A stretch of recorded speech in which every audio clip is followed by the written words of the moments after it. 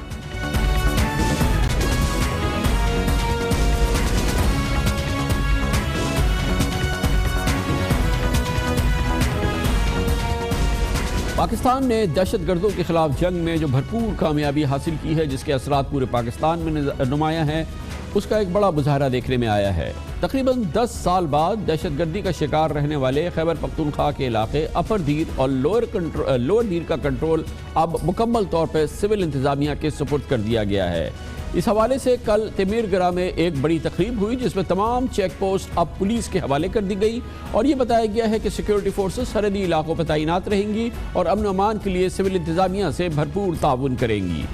آپ کو یاد ہوگا کہ 2007 سے 2009 کے دوران سابق chief of army staff general Ashfaq Pervez Kayani کے دور میں پاک فوج نے آپریشن راہ حق 1, 2 اور 3 کیا تھا۔ اس دوران پاک فوج نے مالاکنڈ ڈویژن کے علاقے لوئر دیر اور اپر دیر میں کنٹرول سنبھالا تھا اور یہ وہ دور تھا جب یہ علاقے اور یہ پورا خطہ جو ہے وہ دہشت گردوں کی جنت تصور کیا جاتا تھا۔ یہاں پہ حکومت پاکستان کے ریٹے بری طرح سے ختم ہو چکے۔ اس پورے خطے میں جس میں سوات بھی شامل ہے، ان علاقوں میں پاک فوج کی ان علاقوں میں موجودگی سے قبل یہ وہ علاقے تھے جہاں پر دہشت گرد ہر روز سکولز، ہاسپٹلز، بازاروں میں دھماکے کرتے تھے، لوگوں کی لاشیں کھمبوں سے ٹانگ دی جاتی تھی، دہشت تھی کہ ہر طرف نظر آتی تھی، لیکن سیکیورٹی فورسز نے آپریشن راہ حق اور آپریشن راہ راست کے حوالے سے جو آپریشن شروع کیے، اس نے ریاست مخالف عناصر کے لیے جس طرح کی جنگ کری ہے اس کی مثال نہیں ملتی اور جس کی وجہ سے دہشت گردی کے خلاف پاکستان کی بھرپور جنگ میں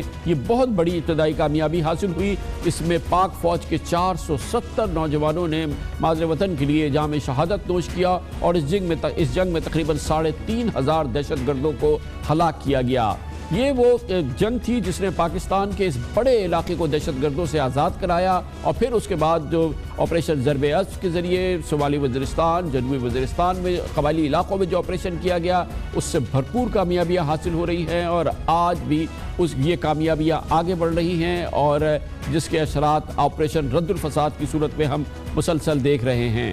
پاک فوج کی جانب سے ان علاقوں میں 300 سے زائد اسکولز کو بحال کر دیا گیا جو کہ دھماکوں سے تباہ ہو گئے تھے۔ 32 نئے اسکولز تعمیل کیے گئے، پولیس کو لیویز کو تربیت دی گئی اور جس کے بعد وہ کسی بھی صورتحال سے مقابلہ کرنے کے لیے مکمل طور پہ اکوپڈ ہیں اور تیار ہو گئے ہیں۔ بہت بڑی کامیابی ہے دہشت گردی کے خلاف اس جنگ میں۔